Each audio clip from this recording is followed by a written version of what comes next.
Hello and welcome back to the channel. पिछले वाली video में सेक्शन ए और सेक्शन बी कवर कर लिया था। ये 2022 का कंप्यूटर फंडामेंटल का प्रीवियस ईयर क्वेश्चन पेपर है। क्वेश्चन नंबर 9 के ए पार्ट में हमने कैरेक्टरिस्टिक्स और कंपोनेंट पढ़ लिए थे कंप्यूटर के।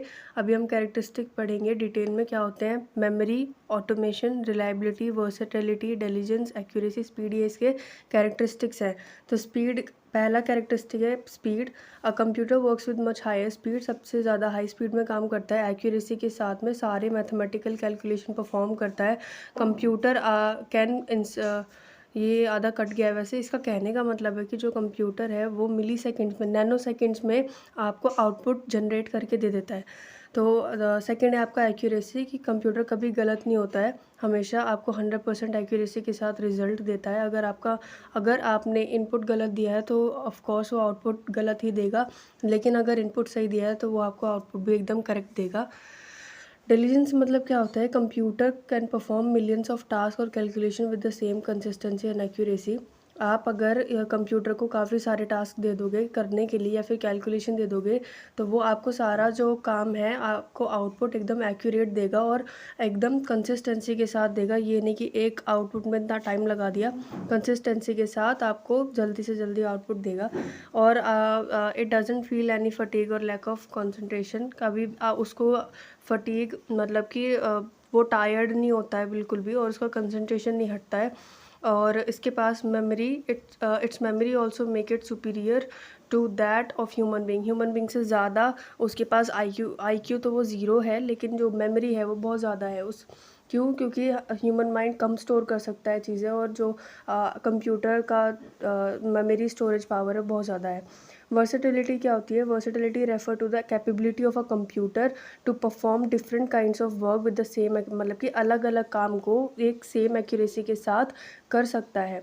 आपने अलग अलग काम दिए हैं, जैसे कि मैंने कैलकुलेशन का काम दे दिया है, मैंने डॉक्यूमेंटेशन सेव का काम दे दिया है, मैंने टेक्स्ट एडिटर का काम दे दिया, तो वो अलग अलग काम को सेम एक्यूरेसी के साथ करके देगा। रिलायबिलिटी क्या होती है? कंप्यूटर रिलायबल है as it give consistent result for similar set of data, that is if we give same set of input any number of time, मतलब कि अगर हम कोई भी सेम सेट ऑफ इनपुट दे देते हैं कितने भी बार वो आपको उसको, मतलब कि वो आपको क्या देगा, सेम आउटपुट जनरेट करके देगा।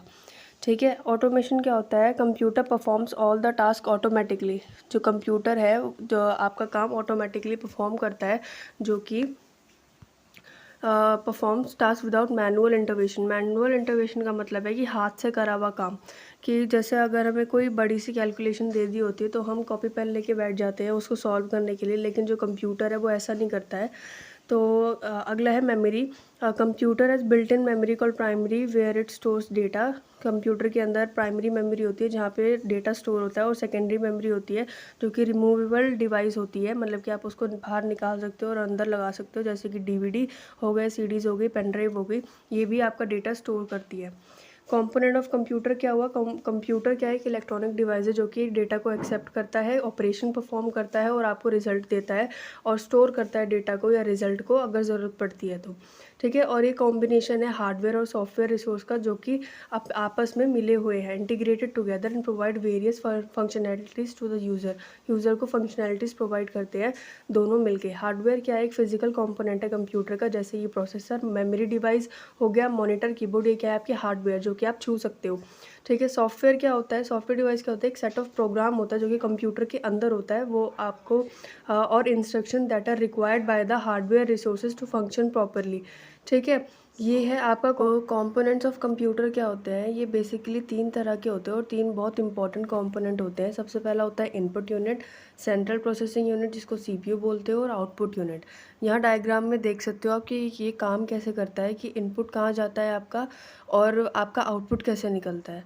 ठीक है। ये आपको बना के भी आना है पेपर में। इनपुट यूनिट क्या होता है? इनपुट यूनिट कंसिस्ट करता है आपके इनपुट डिवाइसेस को, जो कि अटैच होते हैं आपके कंप्यूटर से। ठीक है। ये जो डिवाइस होते हैं वो इनपुट को लेते हैं और कन्वर्ट कर देते हैं बाइनरी लैंग्वेज में, जो कि कंप्यूटर समझता है। बाइनरी लैंग्वेज क्या होती है? 0 1। ठीक है। Some of the common input device, कौन कौन से कॉमन इनपुट डिवाइस हैं जो कि आप यूज़ करते हो? कीबोर्ड, माउस, जॉयस्टिक, स्कैनर, ये क्या है? आपके इनपुट डिवाइस। कीबोर्ड कैसे होगा? क्योंकि आप उसमें टाइप करके अपना काम बताते हो। माउस से आप कर्सर से आप एप्लीकेशन चूज़ करते हो, ठीक है। जॉयस्टिक, स्कैनर, ये क्या है आपके इनपुट डिवाइस है।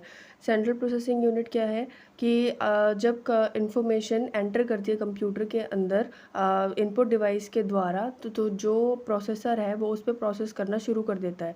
इसीलिए जो सीपीयू है उसको आप ब्रेन ऑफ द कंप्यूटर भी बोलते हो। क्यों? क्योंकि वो कंट्रोल करता है सारे जो प्रोसेसेस होते हैं कंप्यूटर के अंदर, ठीक है। और ये पहले क्या करता है, पहले आप वो इंस्ट्रक्शन को फेच करता है, मतलब पकड़ता है मेमोरी से, ठीक है, और फिर इंटरप्रेट करता है so as to know what is to be done, कि काम क्या करना है उसको इंटरप्रेट करके इंस्ट्रक्शन को फॉलो करता है मेमोरी से। अगर रिक्वायर्ड होता है तो जो डेटा फेच करा है मेमोरी से या फिर इनपुट डिवाइस से, तो वो क्या कर देता है, सीपीयू एग्जीक्यूट कर देता है, परफॉर्म करता है जो रिक्वायर्ड कंप्यूटेशन है। कंप्यूटेशन का इसमें मतलब है कि वो काम करना शुरू कर देता है। या तो वो आपने कोई मैथमेटिकल प्रॉब्लम दी है सॉल्व करने के लिए, उसमें कंप्यूटेशन का काम है, ठीक है, ऐसे ही बता रखा है। And then either stores the output और display it on the output device. अब क्या करेगा, सारा काम उसने कर लिया, फेच कर लिया इन्फॉर्मेशन वगैरह, तो अब वो क्या करेगा, स्टोर करने का काम करेगा और आउटपुट को डिस्प्ले करेगा। डिस्प्ले करना मतलब दिखाना, किधर, आउटपुट डिवाइस पे दिखाएगा, ठीक है। जो सीपीयू होता है वो 3 मेन कंपोनेंट से बना हुआ होता है। कौन कौन से? Arithmetic logic unit ALU, control unit CU, और मेमोरी रजिस्टर्स, जो कि कंप्यूटर के बहुत पास होते हैं, ठीक है। अर्थमेटिक लॉजिक यूनिट क्या होती है आपकी? ALU, नेम जैसे कि नेम सजेस्ट कर रहा है कि ये मैथमेटिकल कैलकुलेशन और लॉजिकल डिसीजन परफॉर्म करता है। जो अर्थमेटिकल कैलकुलेशन होते हैं उसके अंदर एडिशन, सब्ट्रैक्शन, मल्टीप्लिकेशन, डिवीजन आते हैं, और लॉजिकल डिसीजन के अंदर आपके कंपैरिजन जब आप करते हो किसी 2 डेटा आइटम का, या फिर ये पता लगाना चाहते हो कि कौन किससे बड़ा है, कौन किसके इक्वल है, उसको आप डिसीजन, लॉजिकल डिसीजन मेकिंग बोलते हो, ठीक है। कंट्रोल यूनिट क्या होती है? कंट्रोल यूनिट कोऑर्डिनेट करती है और कंट्रोल करती है डेटा के फ्लो को, ठीक है, जो अगर आ रहा है जा रहा है उसके फ्लो को कंट्रोल करती है सीपीयू में। और and also control of the operation of ALU के जितने भी ऑपरेशन होते हैं उसको भी कंट्रोल करने का काम भी कंट्रोल यूनिट का होता है। जो मेमोरी रजिस्टर्स होते हैं and also input output units, उनको भी कंट्रोल करने का काम करता है। ये रिस्पॉन्सिबल है carrying out all the instruction, सारे जो इंस्ट्रक्शन को आउट निकालने के लिए और प्रोग्राम में स्टोर करने के लिए। इट डिकोड्स द फेच इंस्ट्रक्शन, ये डिकोड करता है, इनको डिकोड पढ़ाया है ना कि डिकोड करता है, क्या करता है, डिकोड करके इंस्ट्रक्शन को फेच करता है, इंटरप्रेट करता है, और आपके जो कंट्रोल सिग्नल्स हैं उनको सेंड कर देता है टू इनपुट आउटपुट डिवाइस, ठीक है। फिर आता है आपका आउटपुट यूनिट। आउटपुट यूनिट क्या है? आउटपुट डिवाइसेस के को लेता है, ठीक है, जो कि कंप्यूटर से अटैच है, और उसको कन्वर्ट कर देता है बाइनरी डेटा में, जैसे कि इनपुट यूनिट करता है from the CPU to human understandable form. CPU से वो बाइनरी डेटा जो जाता है उसको वो किस में कन्वर्ट कर देता है? ह्यूमन अंडरस्टैंडेबल फॉर्म में, मतलब कि जो हम इंसानी भाषा समझते हैं। तो जो कॉमन आउटपुट डिवाइस है वो मॉनिटर, प्रिंटर और प्लॉटर है। अब है question number 9, explain 5 internal and external command of MS DOS। DOS क्या है आपका? Disk operating system. तो जो DOS है, DOS commands are instruction to perform task on files and directories, मतलब कि जो DOS है वो क्या है? आपके इंस्ट्रक्शंस हैं जो आपको परफॉर्म करवाने हैं, ठीक है, कोई टास्क है वो आपको परफॉर्म कराना है फाइल्स में या डायरेक्टरीज में, ठीक है। Very useful to Windows user, Windows user के लिए बहुत ज़्यादा यूज़फुल है। क्यों? क्योंकि विंडोज़ में अगर आप काम करते हो ना तो उसमें GUI है, और जो DOS है उसमें CUI है, मतलब कि कैरेक्टर बेस्ड इंटरफेस है, ठीक है। जो DOS है उसके जो कमांड है वो बहुत ज़्यादा केस सेंसिटिव है, ठीक है। And you already know the file is the area where we store group of information और डेटा। आपको पता है कि जो फाइल होती है वो एक ऐसा एरिया होता है जहाँ पे आपने किसी ग्रुप ऑफ इंफॉर्मेशन या फिर डेटा को स्टोर कर रखा है, और या फिर कलेक्शन ऑफ फाइल्स हैं, या फिर जो भी है वो आपने उधर स्टोर कर रखा है। और कलेक्शन या फिर ग्रुप ऑफ फाइल्स को आप क्या बोलते हो? डायरेक्टरी बोलते हो। जो MS DOS है, the file name follows 8 dot format and is divided into 2 parts, मतलब कि जो MS-DOS की फ़ाइल होती है वो फॉलो करती है 8 डॉट फॉर्मेट को और डिवाइड है 2 पार्ट में, primary name and secondary name में। तो जो प्राइमरी नेम है वो 8 कैरेक्टर्स लॉन्ग है और जो सेकेंडरी नेम है वो up to 4 characters with a dot ज़रूरी है। ठीक है, फॉर एग्जांपल अगर आपने कोई फाइल नेम बोली है logo.jpg, ठीक है, तो जो लोगो है वो आपका प्राइमरी नेम है और जो .jpg है वो आपका सेकेंडरी नेम है। जो सेकेंडरी नेम है वो फिक्स होता है एक पर्टिकुलर टाइप ऑफ फाइल के अंदर, मतलब कि meaning for system files the secondary name is designed as .sys, मतलब कि जितनी भी आपकी सेकेंडरी फाइल्स होती है या सिस्टम फाइल्स होती है उसको आप कैसे डिनोट करते हो .sys से। ठीक है, फॉर द टेक्स्ट फाइल आप क्या डिनोट करते हो .txt से और आगे चलती रहती है। टू नेम अ फाइल और डायरेक्टरी स्पेशल कैरेक्टर लाइक, जो ये आपके स्लैश हो गया या एस्ट्रिक हो गया, क्वेश्चन मार्क हो गया and space are not allowed. जब भी आप कोई फाइल या फिर डायरेक्टरी को नेम देने वाले होते हो तो आपको इन स्पेशल कैरेक्टर का यूज़ नहीं करना होता। Here is the list of some important types of files, आपको कुछ इंपॉर्टेंट टाइप ऑफ फाइल दे रखी है। ठीक है, अब हम पढ़ेंगे इंटरनल और एक्सटर्नल कमांड क्या होती है। इंटरनल कमांड क्या होती है, more commonly used and important to the operation and use of the Windows operating system. मतलब कि जो इंटरनल कमांड होती है ना वो आपकी फाइल्स को खुलवाने के लिए हो गया, डायरेक्टरी को खुलवाने के लिए हो गया, कोई आपने इंटरनल कमांड दी है उसको पूरा करवाने के लिए आप इंटरनल कमांड देते हो डॉस के अंदर। ठीक है, जैसे कि by embedding them in the command.com file. अब जितनी भी आप इंटरनल कमांड देते हो ना वो सारी की सारी किस फाइल में आती है, command.com फाइल में आती है। ठीक है, जिससे कि आप क्विकली एक्सेस कर लेते हो अपनी कमांड को और वो सारे टाइम अवेलेबल रहती है MS-DOS के अंदर and to Windows when needed, Windows में भी रहती है अगर ज़रूरत पड़ती है तो। इंटरनल कमांड्स क्या होती हैं, internal commands are built into operating system as the part of the file call command.com। ये हमने पढ़ लिया कि जो इंटरनल कमांड होती है वो एक बिल्ट इन ही होती है ऑपरेटिंग सिस्टम के अंदर और किसका पार्ट होती है, command.com का। When you type an internal command MS-DOS will perform it immediately. अगर आप कोई इंटरनल कमांड लिखते हो डॉस के अंदर इमीडिएटली वो परफॉर्म कर देती है। जितनी भी इंटरनल कमांड होती है वो सारी पार्ट होती है किसका, all of the internal commands are part of the shell which could be command.com और cmd.exe। exe क्या है आपका, मतलब कि जो command.com है उसको आप cmd.exe से भी डिनोट कर सकते हो। ठीक है, जो डिपेंडिंग ऑन कोई सा भी आपका वर्जन है MS-DOS का या विंडोज़ का।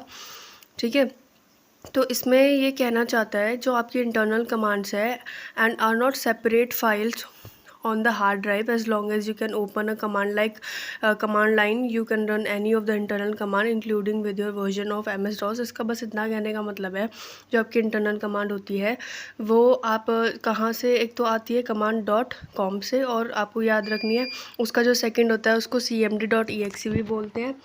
ठीक है, जो एक्सटर्नल कमांड है वो बहुत ज़्यादा पावरफुल है, वो आपकी प्रॉब्लम्स को फिक्स करने में आपकी हेल्प करती है, इम्प्रूव करती है आपके परफॉर्मेंस को and perform other action as well. और भी आपके जो एक्शन है उनको परफॉर्म करती है। जो एक्सटर्नल कमांड है वो आपकी बहुत ज़्यादा usually have higher resource requirement, मतलब कि हायर रिसोर्स रिक्वायरमेंट चाहती है। ठीक है, देन इंटरनल कमांड कम चाहती है। Keeping them in separate file, इनको क्या कर दो आप सेपरेट फाइल में कर दो, separated from internal commands, internal command से ये सेपरेटेड है। Helps to reduce the load on Windows, ये आपकी किस लिए मदद करती है, जो लोड पड़ता है विंडोज़ पे उसको कम करने में मदद करती है। They can also be added to Windows whenever needed by copying the external commands file in. बस इस कहने का ये मतलब है जो आपके एक्सटर्नल कमांड्स हैं और इंटरनल कमांड के बारे में आपको थोड़ा थोड़ा लिखना है अगर एग्ज़ाम में आता है, वैसे ये नहीं आता है, बस आपको कमांड्स लिखने के लिए बोलते हैं। तो अब हम एग्ज़ाम्पल पढ़ लेते हैं कि इंटरनल कमांड क्या होती है और एक्सटर्नल कमांड। इंटरनल में CLS जब आप लिखते हो तो वो क्या करती है आपकी, it is a command that allow you to clear the complete content on the screen. जो स्क्रीन के अंदर जितने भी कंटेंट है आपके वो क्लीन करने का काम करती है और केवल प्रॉम्प्ट को छोड़ती है। प्रॉम्प्ट क्या होता है, जिसमें आप लिखते हो कमांड। ठीक है, रन क्या होता है, it is use to rename file and directories from the original name to a new name. मतलब कि रीनेम करने को फाइल की और डायरेक्टरीज़ की जो उसका ओरिजिनल नाम है उसको नए नाम में तब्दील करने के लिए। CHDIR क्या होता है? चेंज डायरेक्टरी, डायरेक्टरी को बदलने का काम। Is a command use to switch directories in MS-DOS। Directories को स्विच या फिर चेंज करने का काम क्या करती है? CHDIR।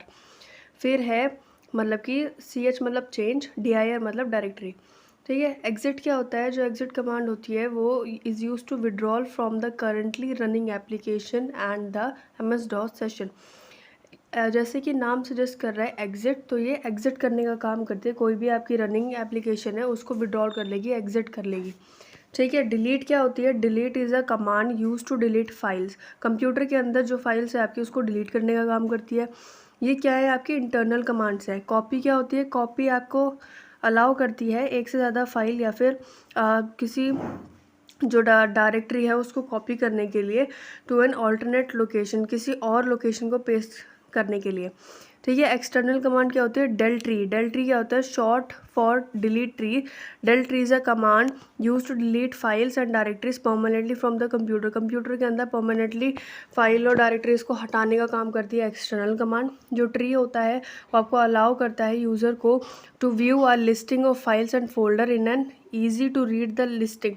मतलब कि अलाउ क्या करता है? अलाउ यूज़र को व्यू मतलब कि देखना, a listing of files and folder, files के और फोल्डर को in an easy to read the listing, मतलब कि पढ़ना, जो आपने लिस्टिंग बनाई उसको अच्छे से मतलब कि ईजी तरीके से पढ़ना, उसको क्या बोलते हो? ट्री। प्रिंट क्या होता है? जो प्रिंट होता है ऐसी कमांड यूज़र को प्रिंट कराने के लिए टेक्स्ट फाइल, ठीक है, to a line printer in the background. Background के अंदर आप क्या कर सकते हो? प्रिंट कमांड दे सकते हो जिससे कि वो क्या कर देगी? आपकी जो टेक्स्ट फाइल है उसको प्रिंट कर देगी। फाइंड क्या होता है? Allow you to search for text within a file. मतलब कि आपको क्या अलाउ करता है? सर्च करने के लिए फाइल के अंदर ही कोई टेक्स्ट। ठीक है। एक्स कॉपी क्या होता है? एक्स कॉपी बहुत पावरफुल वर्जन है कॉपी कमांड का विद एडिशनल फीचर्स। उसके अंदर मॉडिफिकेशन है, एडिशनल फीचर्स है। ठीक है। Has the capability of moving file. क्या कैपेबिलिटी है? एक तो फाइल को मूव करने की, डायरेक्टरीज को मूव करने की, एंड इवन होल ड्राइव को भी मूव करने की। ठीक है। एक लोकेशन से दूसरी लोकेशन तक। क्वेश्चन नंबर 10 है what is MS window.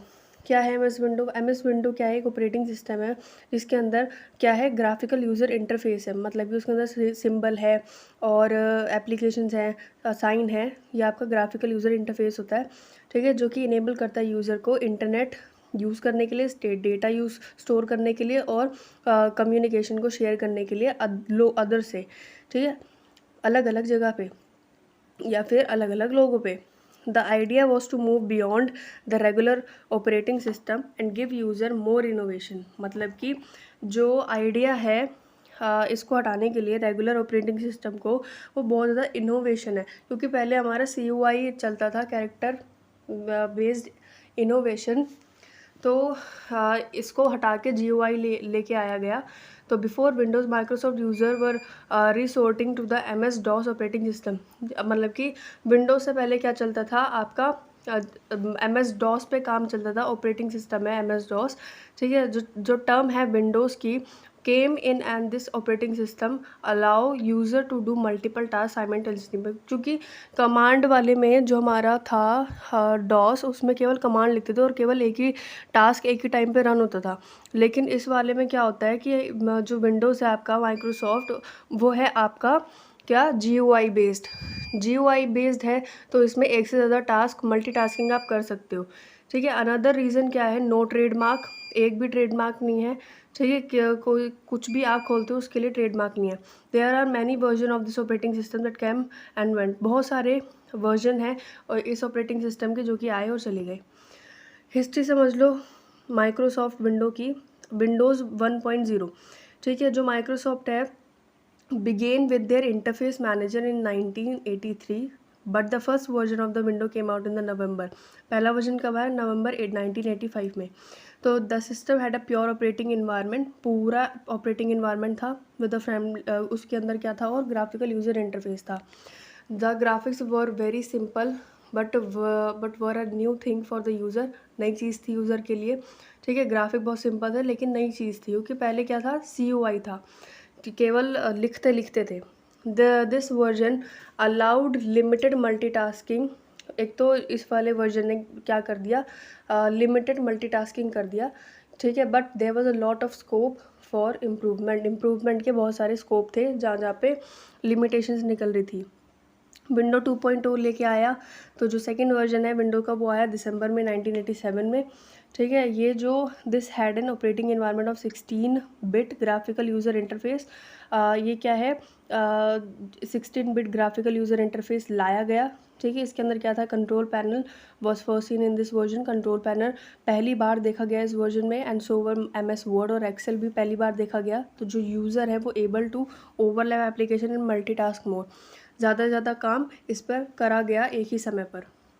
Feature क्या है विंडो ऑपरेटिंग सिस्टम के, एक तो कंट्रोल पैनल है, कॉर्टेना, फाइल एक्सप्लोरर, इंटरनेट ब्राउज़र, ये दोनों सेम चीज़ है, डिस्क क्लीनअप, स्पीड, ये सब क्या है आपके फीचर है। कंट्रोल पैनल जान लो, जो कंट्रोल पैनल है वो एक फीचर है विंडोज़ ऑपरेटिंग सिस्टम का जो कंटेन करता है मैनी टूल्स, ठीक है, जो कि आपकी हेल्प करता है कॉन्फ़िगरिंग में और मैनेजिंग कंप्यूटर रिसोर्सेज, ठीक है। कंप्यूटर रिसोर्सेज जितने भी हैं उसको मैनेज करने का काम करता है, जैसे कि जो कंट्रोल पैनल है वो आपको प्रोवाइड करता है सेटिंग्स, किस चीज़ के लिए, ऑडियो के लिए, वीडियो, माउस, कीबोर्ड और नेटवर्क कनेक्शन, डेटा टाइम, ठीक है। ये क्या है आपकी कंट्रोल पैनल है। कंट्रोल पैनल तो आप कंप्यूटर के अंदर आराम से देख सकते हो, जिसके अंदर अगर डेट और टाइम ख़राब हो जाता है तो आप कंट्रोल पैनल में जाके ठीक करते हो ना, वही है आप कंट्रोल पैनल, ठीक है। कॉर्टेना क्या है, it use to display the files and folder which are on the computer, ये आपको ये यूज़ होता है डिस्प्ले कराने के लिए फाइल और फोल्डर को जो कि कंप्यूटर में है, और इसको आप विंडो एक्सप्लोरर भी बोलते हो, ठीक है। ये आपको देता है एबिलिटी टू ब्राउज डेटा, ठीक है, हार्ड ड्राइव के अंदर जो कि होती है आपकी SSD, ठीक है, and other inserted removable disc. Removable disc कौन सी होती है, जैसे कि पेन ड्राइव होती है जिसको आप रिमूव कर सकते हो और डेटा भी डाल सकते हो और निकाल सकते हो, ठीक है। It allows the user to manage the content accordingly और according to their preference, such as user can delete और rename file and search and transfer data. ये सब समझ में आ गया होगा वैसे तो। इंटरनेट ब्राउज़र क्या होता है, जो आप वेब ब्राउज़र यूज़ करते हो ना, फायरफॉक्स वगैरह, क्रोम हो गया, ये आपका इंटरनेट ब्राउज़र है, ठीक है। इंटरनेट ब्राउज़र बहुत ज़्यादा नेसेसरी है किसी चीज़ को सर्च करने के लिए, या कोई पेज को देखने के लिए, या ऑनलाइन शॉपिंग करने के लिए, या प्ले गेम को खेलने के लिए। ये प्री इंस्टॉल होता है, पहले से इंस्टॉल होता है ब्राउज़र और विंडोज़ ऑपरेटिंग सिस्टम के अंदर। जो विंडोज़ 10 है onwards, the Edge internet browser is the default browser. जो एज इंटरनेट ब्राउज़र है वो एक डिफ़ॉल्ट ब्राउज़र जो कि अपने मतलब कंप्यूटर के अंदर होता ही होता है, ठीक है। While earlier Internet Explorer use to be the default browser, ठीक है। फिर है आपका आता, बस इतना ही समझना है, स्पीड।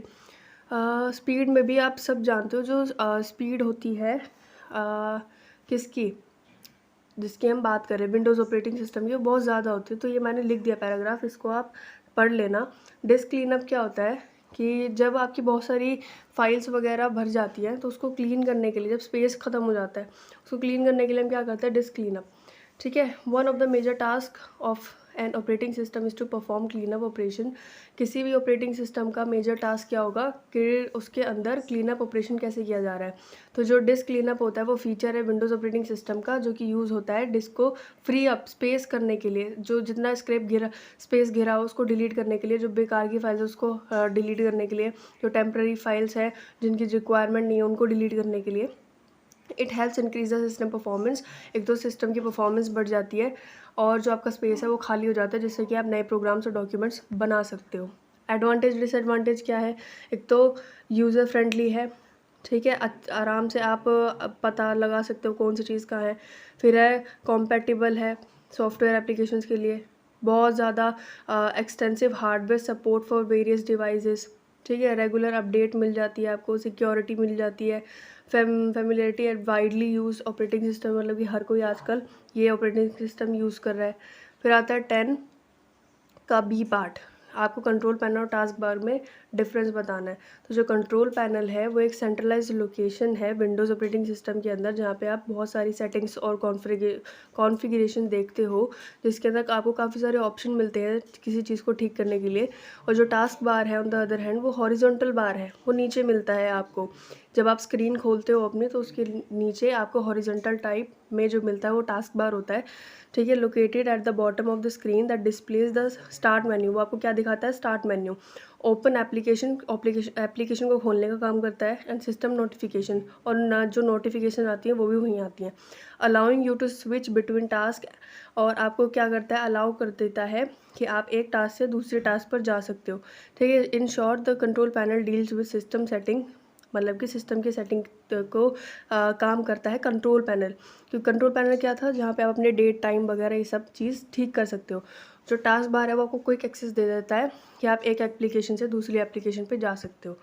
फिर आपका 11 का एक ही MS वर्ड क्या है, और आपको स्टेप्स लिखने हैं डॉक्यूमेंट बनाने के लिए।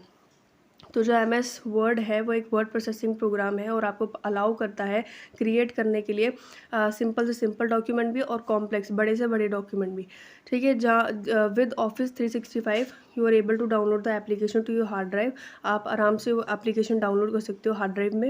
And will also have access to the online version, आप ऑनलाइन भी ये चीज़ बना सकते हो। जो ऑनलाइन वर्जन है वो आपको कैपेबिलिटी है, मतलब कि क्या क्या कर सकते हो, आप शेयर भी कर सकते हो डॉक्यूमेंट को, ठीक है। कोलैबोरेट भी कर सकते हो फाइल्स के साथ में।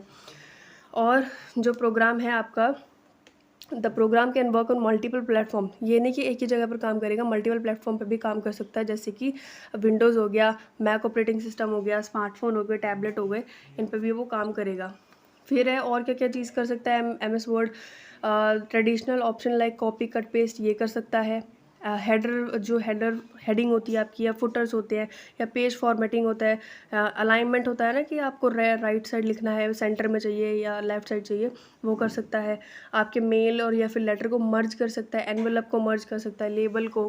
और आप एडॉन्स, मतलब कि डिक्शनरी, मेल चिम्फैक्स, ये सब भी एक्सेस कर सकते हो। आप ओपन कर सकते हो, एडिट कर सकते हो PDF फाइल को, आप पिक्चर लगा सकते हो, और काफ़ी सारे टूल मिल जाते हैं आपको एडिट करने के लिए। और इसमें आपको बनाना सिखा रही हूँ मैं, कैसे बनाते हैं। पहले तो आपको फाइल पे क्लिक करना है, अगर आपको ब्लैंक बनाना है, ठीक है। इधर फाइल पे क्लिक करना है, फिर आपको क्या करना है, आप जाओगे, जस्ट अ सेकेंड, फिर क्लिक न्यू पे क्लिक करना है। जब आप फाइल पे क्लिक करने के बाद में न्यू पे, फिर आपको 3rd नंबर का ये ब्लैंक डॉक्यूमेंट सेलेक्ट करना है, ठीक है। फिर उसके बाद आपका जो ब्लैंक डॉक्यूमेंट सेलेक्ट करने के बाद में आपने अपने क्या कर लिया है, डॉक्यूमेंट को बना लिया। अब उसके अंदर आप काफ़ी सारी चीज़ें कर सकते हो। आप उसके अंदर अपनी कोई लेटर लिख सकते हो, या मेल लिख सकते हो, या फिर लेबल वगैरह बना सकते हो, या अपनी डायरी वगैरह लिख सकते हो। उसमें आप काफ़ी सारी चीज़ें कर सकते हो, एडिट कर सकते हो। बस इसमें डॉक्यूमेंट को क्रिएट करना बताया था, तो डॉक्यूमेंट ऐसे क्रिएट होता है। फिर आता है आपका 11 का बी पार्ट कि MS एक्सेस क्या होता है, और आप उसके अंदर टेबल कैसे बना सकते हो। तो जो MS एक्सेस होता है वो एक एप्लीकेशन है, सॉफ्टवेयर, ठीक है। एप्लीकेशन सॉफ्टवेयर है जो कि डेटाबेस को मैनेज करती है। डेटाबेस क्या होता है, डेटा जो कि हमारा रॉ डेटा होता है, और बेस जो कि डेटा को एक बेस देता है, ठीक है। इट रिलीजेस बाय माइक्रोसॉफ्ट, कब हुआ, कब मिला था ये, कब बना था, नवंबर 1992 में। और ये क्या करता है, डेटा को स्टोर करता है on the basis of relational jet database engine. ये आपको नेम याद करना है, रिलेशनल जेट डेटाबेस इंजन, इसके बेसिस पे डेटा को स्टोर करता है, ठीक है। In mainly provide the graphical user interface, ये आपको GUI इंटरफेस देता है और डेटा को एक्सेस करने का काम करता है, ठीक है। And the tool of software development, it helps the user for managing the related data more efficiently. ये सारा हो गया था। मैं ये बता रही थी कि ये डेटा को मैनेज करने का काम भी अच्छे तरीके से करता है, ठीक है। जैसे कि आपकी एप्लीकेशन यूज़ हो गया, स्प्रेडशीट वगैरह बनाना हो गया, जो यूज़र है वो आसानी से एनालाइज कर सकते हैं, जो बड़ा बड़ा डेटा भी होता है, और उसको स्टोर भी करा सकते हैं, ठीक है। It is not use to create large, और मतलब कि बड़ी बड़ी वो जो होती है enterprise level database, but mainly use to create small database. बड़े बड़े डेटाबेस के लिए इतना काम नहीं आता जितना स्मॉल डेटाबेस के लिए आता है।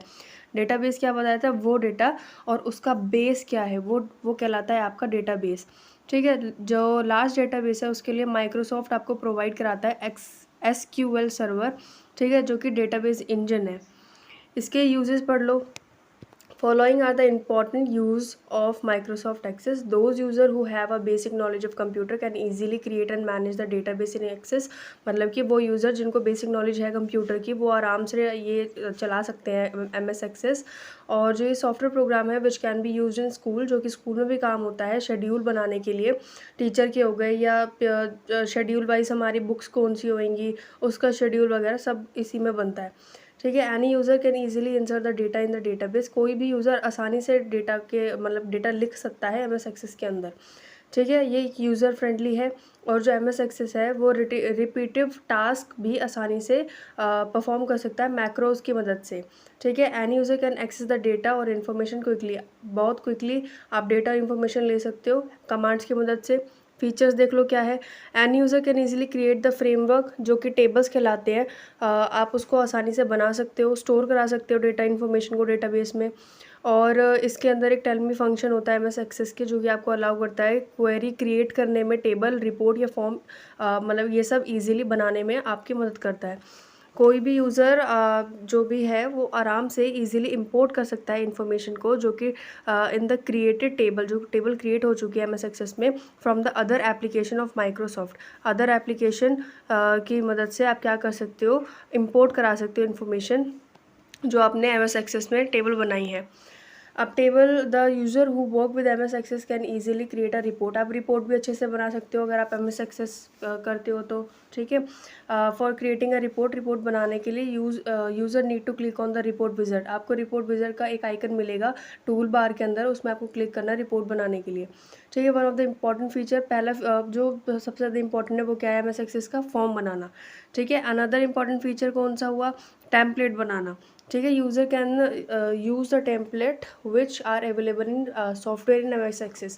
टेम्पलेट बना सकते हो, फॉर्म्स बना सकते हो, रिपोर्ट बना सकते हो आप MS Access के अंदर, जो कि एक डेटाबेस होता है। आप कैसे डेटाबेस बनाओगे, टेबल कैसे बनाओगे, तो पहले आपको क्या करना है, क्लिक फाइल पे करना है, उसको ओपन करना, click the database if it is listed under recent. ठीक है। If not select one of the browse option to locate the database. आपको पहले फाइल पे क्लिक करना है, ओपन करना है और रिसेंट में जाना है।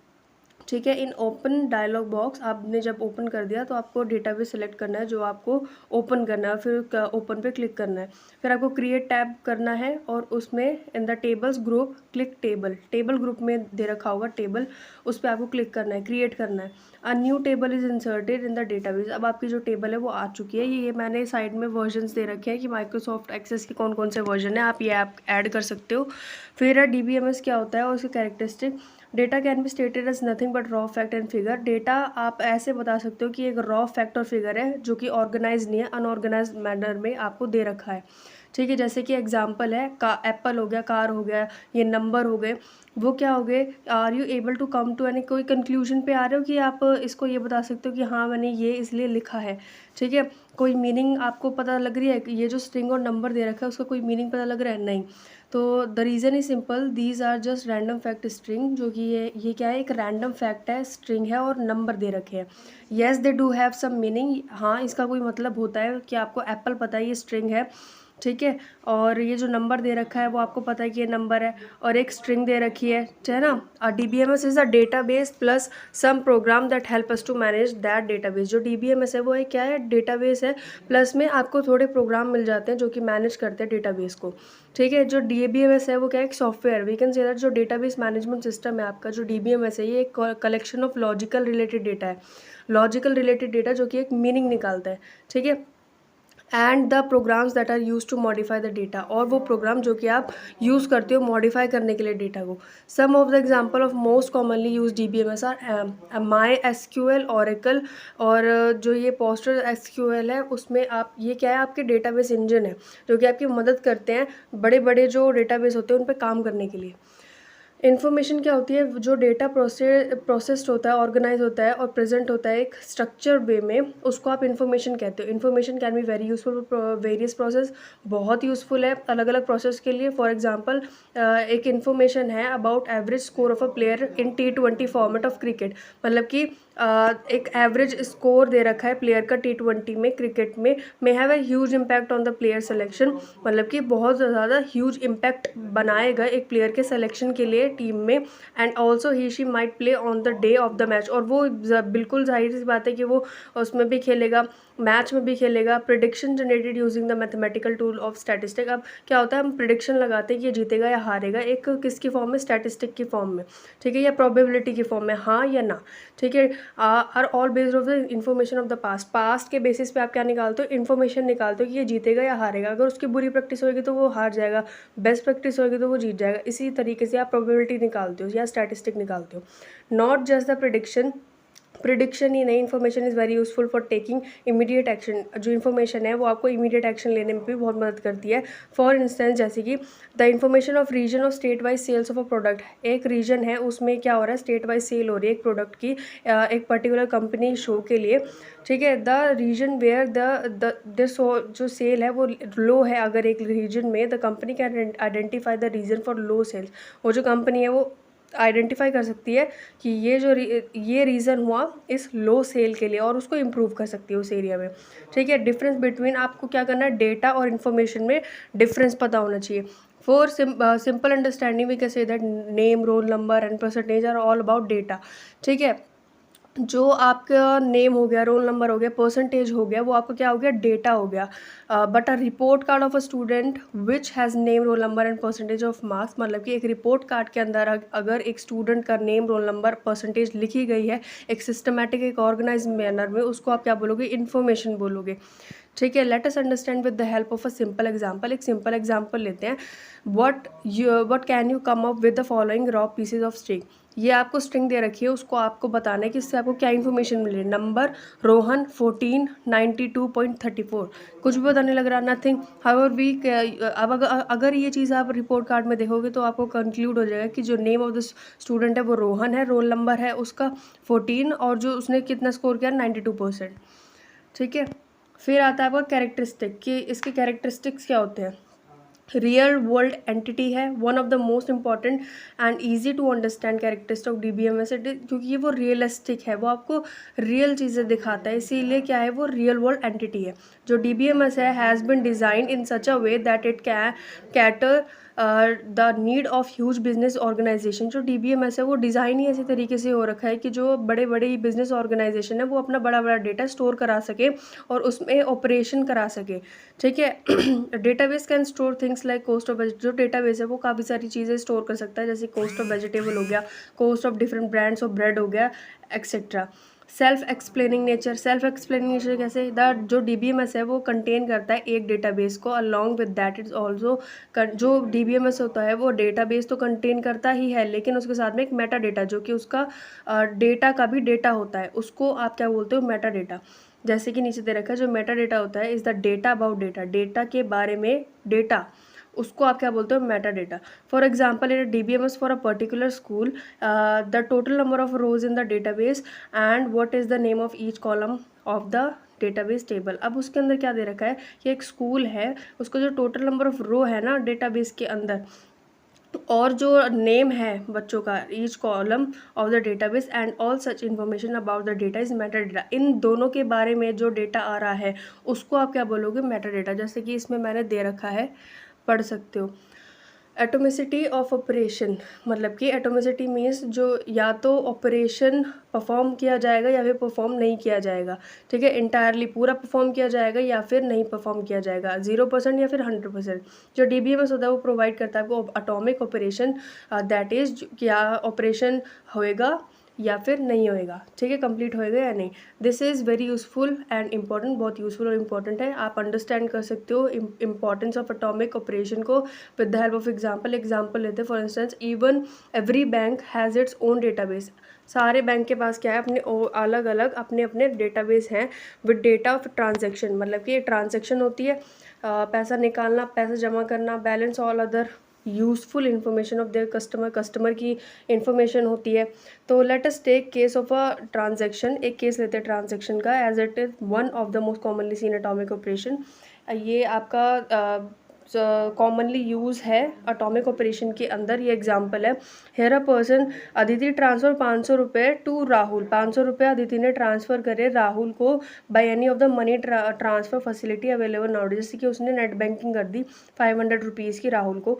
Now let us say that there was some problem with Rahul bank. Rahul के बैंक में कोई दिक्कत आ गई सर्वर में, ठीक है। तो if database were not atomic, अगर डेटाबेस अटोमिक नहीं होएगा तो 500 rupees would have been debited from Aditi's account. मतलब कि 500 रुपये तो कट गए ना अदिति के अकाउंट से, क्योंकि उसने तो भेज दिए, लेकिन राहुल के अकाउंट में क्रेडिट नहीं हुए वो, because of the problem with his bank server, एक बैंक के सर्वर की वजह से, ठीक है। This would have been such a mess, बहुत ज़्यादा दिक्कत हो जाएगी। वो who would be responsible for the lost 500 rupees. अब उस अदिति के लॉस के लिए कौन जिम्मेदार होएगा? इसकी ट्रांजैक्शन तो हो गई है। तो यही होता है आपका क्या, अटोमिसिटी ऑफ ऑपरेशन। या तो टास्क होएगा या फिर टास्क नहीं होएगा। फिर है एडवांटेजेस और डिसएडवांटेजेस फ्लो चार्ट बतानी है। तो फ्लो चार्ट क्या होता है आपका? Flow chart is a diagrammatic representation. आप डायग्राम बनाते हो, उसको रिप्रेजेंट करते हो एक प्रोसेस में, या फिर एक वर्क फ्लो दिखाते हो सिस्टमेटिकल ऑर्डर में, ऑर्गेनाइज ऑर्डर में, and in a sequence by using symbol का यूज़ करके, ठीक है। नॉर्मली फ्लो चार्ट क्या होते हैं? Are used by various analyst and programmers. Programmer क्या करते हैं? यूज़ करते हैं अपने लॉजिक बनाने के लिए प्रोग्राम का, उसको आप क्या करते हो, क्या बोलते हो? फ्लो चार्ट बोलते हो, ठीक है। And debug and synthesise the program easily. मतलब कि जहाँ पे एरर आ रहा होता है ना, उसको आप डायग्राम बना के देखोगे तो आप डीबग आराम से कर पाओगे। This help them to make decision making में बहुत ज़्यादा हेल्प आता है। There are various type of flow chart, like yes no flow chart हो गया, डिसीजन फ्लो चार्ट हो गया, डेटा फ्लो चार्ट हो गया, ठीक है। ये क्या हो गया आपका फ्लो चार्ट। अब एडवांटेजेस सुन लो। एक तो ईजी टू मेक है, बहुत जल्दी बन जाता है। कम्युनिकेशन बिकम इफेक्टिव, आपकी कम्युनिकेशन आराम से दिख जाती है, समझ आ जाती है। एंड ईजी टू अंडरस्टैंड, अच्छे से समझ में आता है। Mistakes can be easily identified, जो मिस्टेक होगी वो आराम से आप पकड़ लोगे। एनालिसिस बिकम इफेक्टिव, अगर आप आउटपुट निकालने की वो करोगे, आउटपुट निकालोगे तो आपका वो आराम से निकल जाएगा। Synthesise become effectual, debugging become मतलब कि पॉसिबल हो जाती है। अगर आप कोई चीज़ बनाते हो डायग्राम के थ्रू तो आपको आराम से एक तो अंडरस्टैंडिंग हो जाती है, ऊपर से आप कमियां निकालने में भी सक्षम हो जाते हो। तो डिसएडवांटेजेस क्या है? Difficulty in presenting complex program. अगर कोई बड़ा प्रोग्राम है तो उसको आप डायग्राम के थ्रू नहीं बता सकते हो, बहुत ज़्यादा डिफिकल्ट हो जाएगा, ठीक है। नो स्कोप फॉर अल्टरनेशन और मॉडिफिकेशन, अगर एक जगह गलती होगी तो फिर आपको सारा डायग्राम काटना पड़ेगा। रिप्रोडक्शन बिकम्स आ प्रॉब्लम, आप दोबारा से वो करोगे और दोबारा से गलती होगी तो फिर आपको बनाना पड़ेगा, ठीक है। It's a time consuming process, अगर एक बार गलती होगी तो दोबारा बनाओ तो उसके लिए बहुत ज़्यादा टाइम कंज्यूमिंग है। Difficult to understand for people who don't know flow chart system, जिसको फ्लो चार्ट के सिस्टम के जो वो है ना मीनिंग है कि ये डिसीजन मेकिंग बॉक्स है, इसके अंदर आपको इनपुट लेना है, वही नहीं पता होगा तो फिर कोई भी फ़ायदा नहीं होगा फ्लो चार्ट बनाने का। फिर है 13 शॉर्ट नोट बताने आपको मशीन लेवल लैंग्वेज में।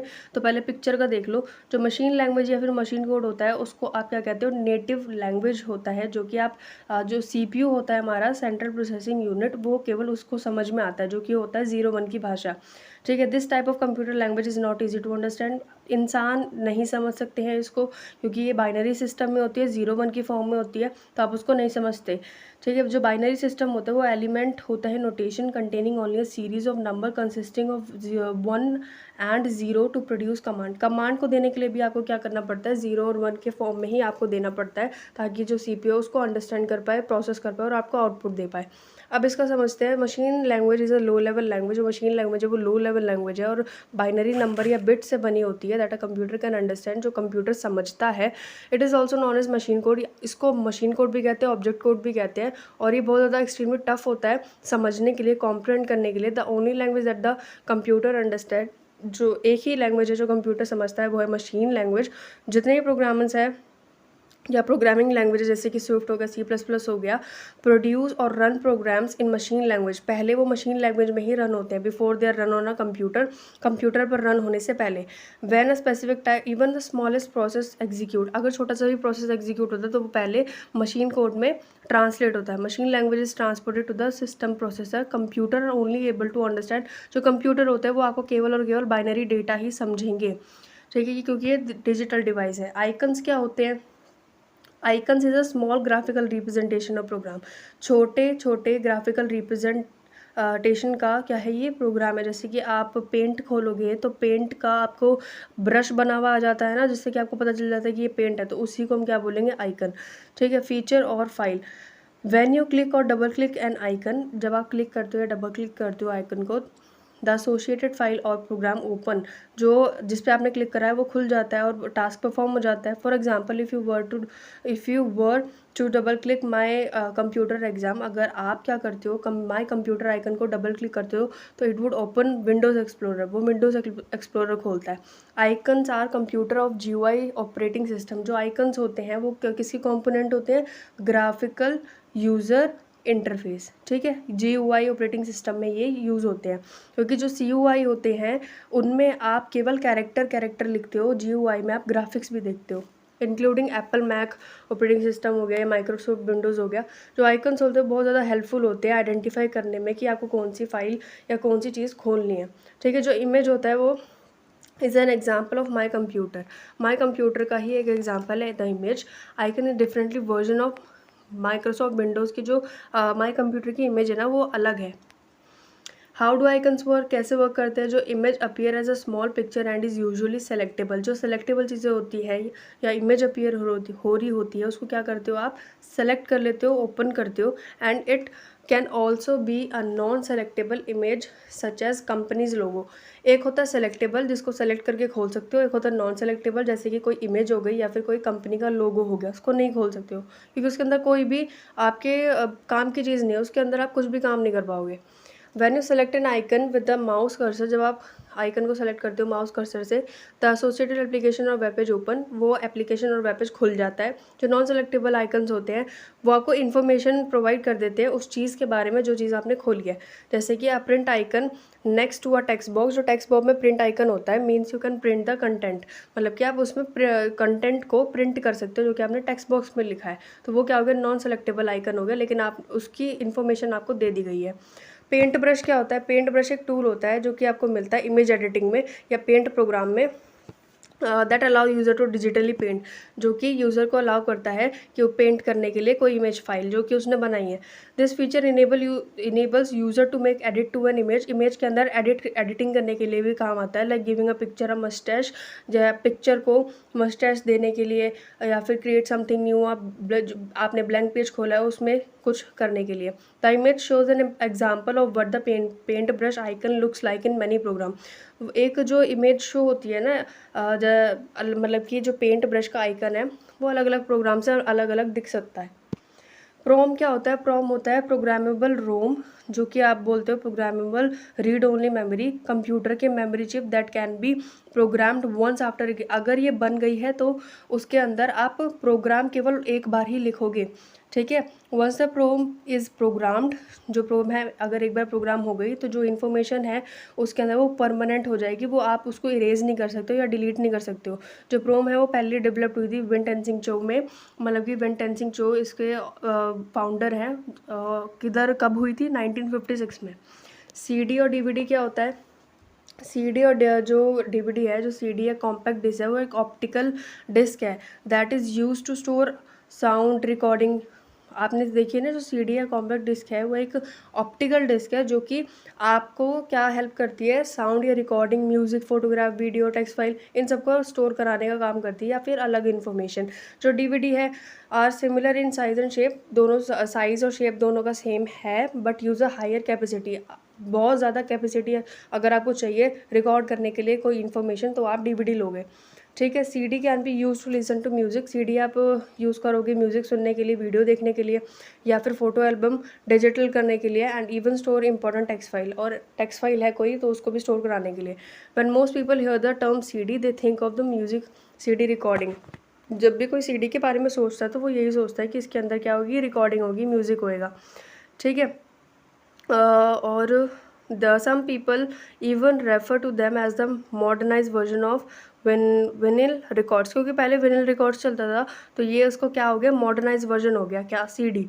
दे were created by Sony and Philips which made the CD specification available for other companies to use.